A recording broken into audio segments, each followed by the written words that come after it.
다음에는 국민의힘 이 대선 선대위 상황 좀 보죠. 여기도 좀 뭔가 좀 진통이 좀 있어요. 뭐가 이렇게 발표가 안 되고 있어요. 발표가 됐어야 되는데. 보시죠.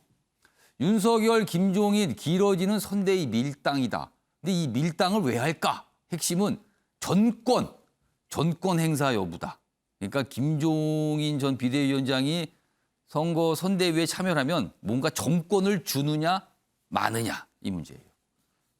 그러니까 전권이니까 정권이 아니면 누군가가 가져간다는 거잖아요. 그래서 이름들이 나와요. 뭐 김한길 뭐 이렇게 과거 이제 정치인 분들 등등등 이름이 나옵니다. 그리고 김종인, 윤석열 후보 측에서 구상한 조직 체계에 불만족하고 있는 것 같다. 그래서 지금 뭐가 출범이 연기가 되고 있다. 이런 얘기입니다. 자, 그럼요. 이와 관련해서 국민의힘 내부에서 그리고 뭐 여권에서도 나온 목소리가 있는데요. 묶었습니다. 들어보시죠. 어느 정도 공감대가 있으면 1차 정도는 나올 타이밍이 지난 거거든요. 그렇죠. 근데 아마 그 1차의 마지막 고리를 푸는데 좀 난항이 있는 거 아니냐. 총괄 상임 공동선대위원장 두고 뭐 요 정도 이제 나오는데 요 틀이 좀 바뀔 가능성이 있습니다. 본인이 이제 제일 윗자리에 그 구조도 조직도 상으로는 있는데 본인이 결정한 게 나중에 여러 명의 회의 결과도 뒤집힌다든가 이런 일이 있을 수 있다는 거죠. 구조를 그렇죠. 봤더니. 이게 중도 확장을 하는데 좀 도움은 윤석열 후보한테 도움은 되겠지만 네. 대신에 아마 시끄러워질 것 같아요. 윤태 전 국회 사무총장이 시끄러질 것 같다는데 지금 시끄러지는 건지 모르겠습니다. 지금 뭐가 쉽지는 않아 보여요, 지금요. 장혜찬 평론가. 윤석열 후보의 생각은 김종인 전 비대위원장이 정권을 행사하는 거 이거에 대한 약간 거부감 또는 그것까지는 안 된다 이런 생각을 갖고 있는 겁니까? 뭐 거부감이 아니라 예. 기본적으로 더 많은 사람들의 목소리를 듣기 위한 선대위 조직이 구성되어야 한다는 것이고요. 그래서 김종인 전 비대위원장을 총괄 선대위원장으로 두는 선대위 외에도 후보 직속으로 국민통합위원회 가칭이지만 뭐 호남과 중도 인사들을 대거 수용할 수 있는 포용할 수 있는 그런 별도의 기구들이 필요하지 않겠냐는 구상을 근데 가지고 있는 김종인 것 전 같습니다. 비대위원장은 그런 뭐 통합위원회 만들어봤자 과거에 다 봤다 통합되더냐 하면서 되게 굉장히 그거에 대한 불만 표시 필요 없다는 식으로 얘기를 했거든요. 그런데 이거 어떻게 어제 돼요? 늦게 또 김종인 전 예. 위원장과 직접 통화한 일부 언론 기사 등을 보게 되면 뭐 김한길 전 대표 같은 인물에 대해서 김종인 전 위원장이 비토를 하는 것이 아니라 예. 그런 위원회를 설치했을 때 실제로 일을 할 수 있게 하는 기능을 할 수 있게 하는 그런 구체적인 어떤 내용이 필요하다 이런 의견을 낸 것이지 지금 김종인 전 위원장도 특정 인물을 거론하면서 무슨 과거의 어떤 인연이니 뭐니 이런 것들 때문에 비토하는 것은 아니다라고 입장을 분명히 밝혔고요. 또 전권을 요구한 적 없다고도 분명히 밝히시지 않았습니까? 그러니까 선대위에서 특정 인물이 정권을 행사한다는 건 대통령 후보 말고는 가능하지 않은 일입니다. 그러나 다만 김종인 전 위원장의 지혜와 경륜이 이번 대선 과정에서 필요한 것도 분명한 사실이기 때문에 예. 총괄 선대위원장으로 모시겠다는 그런 의지는 또 윤석열 후보 입장에서도 확고한 것으로 알려지고 있고요. 저는 언론에서 뭐 갈등이 있다, 뭐 난항을 예. 겪고 있다 이렇게 보도하는 것과 달리 예. 선대위 출범 이전에 어느 정도의 이견이 당연히 노출될 수밖에 없고 그것이 잘 조정되어 가는 과정이라 생각하고요. 불과 2주 전에 국민의힘 경선이 끝났습니다. 예. 그런데 대통령 후보 경선 끝나고 2주 됐는데 선대위 출범 안 했다고 해서 난항이다라고 평가하는 건 맞지가 않아요. 더불어민주당 같은 경우도 거의 한 3주 정도, 한 달 가까운 시간이 지나서 예. 선대위가 출범했기 때문에 이양수 수석 대변인이 어제였나요? 뭐 며칠 전이었나요? 기자들에게 밝힌 입장처럼 다음 주 중반에 선대위 1차 인선이 발표되면 3주도 되지 않아서 선대위 1차 인선이 발표되는 것입니다. 그렇게 되면 이전까지 전례 비추어 보았을 때 결코 늦은 선대위 구성이 아니라서 지금의 오히려 이러한 약간의 긴장 관계가 국민들의 관심을 국민의힘과 윤석열 후보에게 집중시키는 오히려 그러한 흥행 효과를 자아내고 다음 주 안에만 인선이 마무리된다면 뭐 큰 잡음이 일어날 것 같지는 않습니다. 좀 말씀드린 기사는 많이 나와요. 매일같이 뭐가 있다 이렇게 다루고 있어요. 박원석 전 의원님께는 제3자 입장에서 지금 제3자 입장에서 보시는 거잖아요. 이 상황을. 김종인 전 비대위원장이 원하는 거, 윤석열 후보가 원하는 거 뭡니까 각각? 뭐라고 보세요?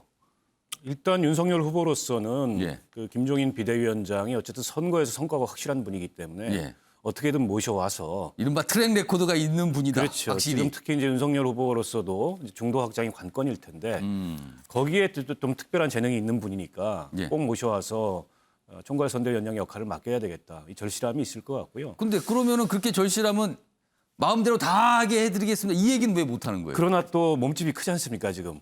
국민의힘 그동안의 경선 과정에서 예. 또 도움을 받았던 사람들이 있고 그리고 윤석열 후보 본인이 일종의 외연 확장 차원에서 예. 모시고 싶은 사람들이 있는데 그 과정에서 아직 조금 이제 이견 조율이 안 되고 있는 게 아닌가 싶고요. 그리고 김종인 비대위원장은 흔히 말해서 이제 그립이 굉장히 세다 그러잖아요. 예. 굉장히 주도성이 센 분인데 예. 저분은 단지 선거 캠페인을 주도하는 것뿐만이 아니고 본인이 생각하는 의제 그리고 본인이 생각하는 국정 운영의 구상 이런 것까지도 일정하게 좀 관철시키려고 그러면은 하는 국정기조, 정책 이런 것까지 뭔가를 좀 하고 싶다. 저는 있다고 봅니다. 그래서 사실은 매번에 그 영입된 이후에 예. 선거를 잘 치르고 갈등을 빚고 뭐 등 돌리고 이랬던 경험들이 있잖아요. 과거에 박근혜 비대위 시절에도 그랬고 예. 민주당 그 선대위원장 가서도 총선 끝나고 나서 그랬던 경험이 있어요. 그거를 윤석열 후보가 어디까지 수용할 건가 아마 이런 것들이 지금 물밑에서 조율이 되고 있는 게 아닌가 싶습니다. 복잡하군요. 생각이 좀 다른 것 같긴 해요. 서로요. 그러니까 뭔가 밀당이라는 표현 그리고 시간이 좀 걸린 것 같습니다. 다음은요. 여당의 한 의원이 김종인, 이해찬 두 정치인에 대해서 평가를 한 게 있거든요. 그 영상부터 좀 들어보시죠. 김종인 위원장은 5번 국회의원이 되셨는데 그 5번 모두가 비례대표로만 맞아요. 되셨습니다. 예. 참고로 이해찬 전 대표는 국회의원 7번 당선되셨는데 7번 모두 지역구에서만 정치권에서 선거판에서 지역구와 비례는 비교 불가입니다. 그러니까 지역구를 많이 하신 분이 낫다. 그러니까 이해찬 대표가 더 낫다. 뭐 이런 뜻 같은데 김구락 교수님 두 인물 중에서 누가 진정한 상황으로 보이세요? 김종인 전 비대위원장이 상황이죠. 아, 거기가 상황이에요? 지금 우리가 지금 야당의 선대위 구성하는 거 보면 이미 권력 잡았어요. 이미 조각의 수준의 권력 투쟁을 벌이고 있는 거거든요. 그러니까 지금 윤석열 후보는 대통령이 돼도 장관을 나눌 때 아마 김종인 전 비대위원장하고 상의를 하지 않을 수 없는 상황. 뭐 이런 걸 예견하게 하는 정도의 어떤 권력 투쟁적 양상. 그러니까 지금 뭐 김병준, 뭐 김한길 이렇게 나오는 이유는 예. 사실 김종인 전 비대위원장이 정권 주고 싶지 않거든요. 그런데 그냥 뭐 다 주면은 모든 거를 사실 김종인 비대위원장이 모든 걸 다 할 것 같고 예. 그렇지 않니 안 오실 것 같고 뭐 이런 어떤 딜레마가 계속해서 이제 쌓이면서 이준석 대표라든가 뭐 윤석열 후보 같은 경우 다 잘 되고 있다 그러지만 이게 잘 된다고 생각하는 사람 아무도 없거든요. 국민들 중에. 실질적으로 권력 투쟁이 벌어지고 있고 예. 그렇기 때문에 모든 것을 사실상 통제하고자 하는 예. 김종인 전 비대위원장이 총괄 선대위원장으로 온다면 실질적인 상황이 되는 것이고 이해찬 대표 같은 경우 전 대표 같은 경우는 본인이 대표 때도 예. 선거를 완전히 진두지휘하지는 않습니다. 그냥 중요한 흐름을 잡고 사실상 실무자들 중심으로 이래 선거를 치르게 하는 그런 전력이 있기 때문에 예. 상황이라기보다는 어떤 식으로 보면 버팀목이랄까 무게중심을 잡아주는 그래서 이번에 선거에서도 무슨 선대위원장이다 뭐 이런 걸로 다시 올 가능성은 전혀 없고 예. 이런 고비고비마다 중요한 어떤 조언을 해주는 그리고 병풍막이 역할을 해주는 그런 역할을 할 가능성이 있다고 보는 거죠. 김종인 전 비대위원장이 진짜 상황으로 보인다. 지금 뭐 김관일 교수님의 이제 시각이셨어요. 이 대선 경쟁 밖에서 뭔가 또 독자적으로 움직이시는 분이 있어요. 지금요. 보시죠. 홍준표 의원이 등장합니다. 대선 마지막 도전 내가 될 것 같아서 한 말이다. 그러면 지금 경선에서 최종 후보가 안 됐잖아요. 그러면은 마지막 도전이 아니다 이 뜻이 되나요? 최근에 청년들과 소통을 하기 위한 뭐 플랫폼 만들었잖아요. 인터넷 홈페이지. 그래서 질문 답변을 많이 하고 있는데 그 과정에서 나온 말이에요. 여기 보시면 여기 있습니다. 이번 대선 경선이 마지막 도전이라며 배수진을 쳤던 그는 17일 어제 17일에는 어떤 질문을 받고 내가 될 것 같아서 한 말이다. 이게 무슨 뜻입니까 그러면은? 그리고요 이런 질문도 있었대요. 2027년 그러니까 내년이 아니라 그 5년 뒤죠. 차차기입니다. 차차기 대선에 도전해볼 생각이 있느냐는 질문에 검토해보겠다고 했어요. 정치인의 검토란 발언은 심상치 않은데요. 기사 하나 더 보죠. 영국의 처칠 청년 보수당처럼 온라인 청년의 힘 만든다. 최근에 청년의 꿈이란 이 소통 플랫폼 만들었잖아요. 근데 여기에 많은 청년들이 관심 있고 참여하니까 이거를 기반으로 뭔가 온라인 정당 형태의 뭘 만든다. 그 이름을 청년의 힘이다. 뭐 이렇게 얘기를 했어요. 인터뷰에서 한 겁니다. 뭔가 심상치 않네요. 오창석 평론가. 지금 뭐 윤석열 후보를 뭐 직접 지원하지 않겠다 이런 입장 냈는데 차차기 준비하는 겁니까? 어떻게 보세요? 일단은 뭐 정치 인생을 끝내지 않겠다는 의지죠. 일단은 사실 이제 대선 후보를 한 번 하고 그리고 다영선 후보를 두 번째 도전해서 이제 경선에 탈락하고 선수도 높고 예. 그리고 도지사도 하고 당 대표도 두 번이나 했습니다. 예. 정치적 커리어상 더 이상 살 수 있는 게 별로 안 남아 있어요. 예. 그렇기 때문에 어떻게 보면은 은퇴로 가는 여정일 수도 있는데 예. 지금 이례 없는 인기라고 볼 수가 유례 없는 인기라고 볼 수가 있겠죠. 사실은 홍준표 의원도 흔히 말해서 혼자서 뛰는 의원이었습니다.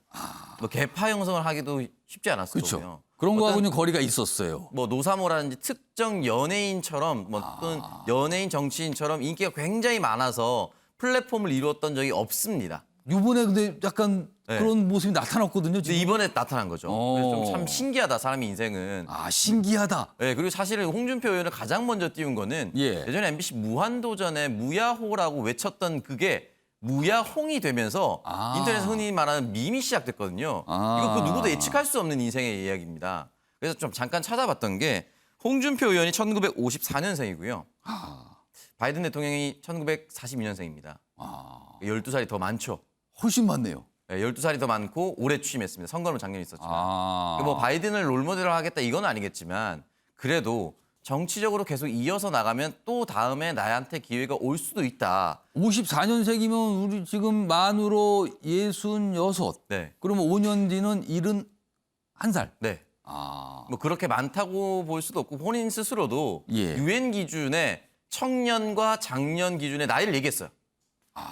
그러면서 만 66세부터 작년에 첫 시작이라고 했거든요. 그러니까 취지는 나이 많은 거 아니에요. 이 뜻이겠네요. 네, 그러면. 그러니까 청년이 곧 방금 끝났고 아. 나는 이제 갓 장년 된 사람이다. 이렇게 얘기한 거잖아요. 그렇기 때문에 내년 다음 대선까지도 열어두는 행보를 시작했다라고 볼 수가 있고 예. 실제로 저도 청문응답 저기 홈페이지에 들어가 봤는데 예. 사실은 원래 예전에 개그맨을 꿈꿨었다라고 본인 스스로가 밝혔듯이 예. 너무 위트 있는 답변들이 많습니다. 짧게 답변을 달던데요. 짧은데 딱 뭔가 네. 핵심만 짧게 다루는 경향이 있었어요. 뭐 하태경 의원과 윤석열 후보가 둘 다 물에 빠지면 누구부터 구하겠습니까라고 질문했을 때 나 수용 못합니다. 수용 못한다고 이거 썼어요. 회피해버리고 어떤 분이 계속해서 질문을 했어요.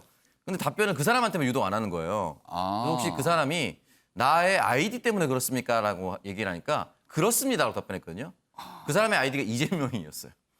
그분이 이제 아이디를 이재명이라고 이제 명명한 거죠. 그냥 직설적으로 얘기하는 거네요. 네, 거기다가 그러니까 이 놓고. 상황이 그냥 재미있잖아요. 아. 그러다 보니까 재미있기도 하고 이야기를 우리처럼 소통해서 들어주고 공약도 우리가 다 반영해주고 이러니까 청년들이 홍준표 의원의 매력에서 빠져나올 수가 없는 겁니다. 그렇다 보니까 이 부분에 대해서 아마 처음으로 나를 지지하는 굳건히 지지하는 플랫폼이 형성되고 있다는 것에 굉장히 고무되었을 것이고 앞으로 이 부분에 대해서 아마 계속해서 끌어가려고 할 것이다라고 생각합니다. 박원석 전 의원님이 현역 정치인이시니까 네. 이런 청년들의 어떤 큰 관심과 지지받는 거 좀 부럽습니까? 어떻게 보셨어요? 이 홍준표 의원으로서도 굉장히 고무적이고 정치권에서도 좀 이례적인 현상으로 보이죠. 예. 5년 전에 당시에 뭐 당 상황도 굉장히 안 좋았지만 예. 젊은 층으로부터 아무런 반응을 못 받았던 이 홍준표 의원이 근데 갑자기 5년 이렇게 만에 반응이 나올까요? 2030의 지금 아이콘이 돼버렸어요. 예. 굉장히 놀라운 현상이고요. 다만 이제 지금 당장은 선대위에 참여하지 않겠다라고 하고 있지만 이제 좀 시간이 흐르고 윤석열 후보의 당선 가능성이 높아진다면 그 관계 설정에 고민이 굉장히 깊을 거예요. 그럴 수도 만약 있어요. 윤석열 후보가 예. 당선이 돼서 대통령이 된다면 자기의 정치적 미래를 이 고민함에 있어서 현직 대통령하고 관계 설정이 굉장히 중요할 수밖에 없거든요. 그래서 제가 보기에는 2030 지지를 기반으로 예. 선거 막판에 당내에서 어떤 결정적인 역할을 통해서 기여를 해서 당 정치의 중심으로 다시 들어가겠다. 이런 계산이 한편으로 돌아가고 그럼 있습니다. 기여를 하면 사실은 당에 큰 기여를 하게 되면 당의 지분이 생기잖아요. 자기의 목소리가 생기고. 뿐만 아니고 국민의힘이 정권을 잡는다면 홍준표 후보의 정치 커리어상 예. 장관을 하든 총리를 하든 그래야 다음으로 갈 수 있는 디딤돌이 생기는데 지금으로서는 그러기 어렵잖아요. 그래서 지금은 선거를 좀 방관하고 있는 듯 하지만 윤석열 후보도 비판을 하고 승산이 높아진다면 태도가 좀 바뀔 거다 이렇게 봅니다. 김문학 교수님하고 장희찬 평론가께 제가 짧게 30초인데 이 사항에 대한 딱 논평을 딱 한마디씩 해주세요. 김문학 교수님. 국민의힘은 확실한 차차기 대선 후보를 잡았다. 차차기로 보세요. 그렇죠. 아. 지금 이렇게 내가 될 것 같아서 한 말이다. 이거 뒤집은 거잖아요. 예. 근데 사람들이 싫어하지 않아요. 그러니까 이렇게 솔직함이 20, 30대에 지금 어필이 되고 있는 예, 거거든요. 지금 제가 수업 시간에도 질문을 하라 그러면 예. 학생들이 홍준표 후보의 공약을 물어봐요. 확실히 관심이 있다는 거네요. 굉장히 관심이 많습니다. 지금 4,500개의 질문들이 몰려오고 있어요. 이렇게 받는 사람이 많지 않습니다. 그런데 만약에 이분이 당으로 들어간다? 그러면 이 청년들은 떠납니다. 실질적으로 이게 여기에 딜레마가 있는 거예요. 당이 청년을 못 담고 있거든요. 그래서 밖에 있는 것이기 때문에 예. 여기서 당과 타협하고 후보와 타협하면 그 순간에 청년들은 다른 쉽지 데로 않다는 쑥 거네요. 사라집니다. 박원석 전 의원님 전망하고 김관혁 교수님 전망은 조금 결이 다릅니다. 장혜찬 평론가, 이거 윤석열 후보에게는 부담 아닙니까? 부담 아닙니다. 괜찮습니까? 어쨌거나 이런 정치적 열풍이 일어나는 것은 긍정적인 현상이고요. 예. 홍준표 후보를 지지했던 많은 2030들이 경선 이후에 여론조사에서 윤석열 후보 지지 쪽으로 또 정권 교체에 힘을 보태고 있기 때문에 물론 2030이 다른 세대에 비해서 뭐 이 유동층이나 유동층, 그러니까 언제든 표를 바꿀 수 있는 사람들이 예. 많다는 결과도 나오고 있습니다만 2030 지지율을 보면 주요 조사에서 윤석열 후보가 거의 다 다른 야권 주자들의 지지율을 많이 흡수를 했거든요. 그렇기 때문에 좀 여유롭게 이런 열풍을 또 관망할 수 있고 예. 언젠간 또 홍준표 후보와 원팀이 되어서 정권 교체 위해서 이번 선거 과정에서 함께 뛰지 않겠습니까? 이 청년들의 어떤 관심이나 이런 동력을 홍준표 후보가 또 잘 살리는 역할을 한다면 박수 쳐줄 일이지 이게 뭐 부담스럽거나 뭐 위협적이거나 예. 그렇게 바라볼 일은 아니라고 생각합니다. 아무튼 뭐 다양한 분석이지만 이례적인 현상이에요. 그리고 굉장히 좀 독특해 보이는 그런 많은 분들이 주목하고 계세요.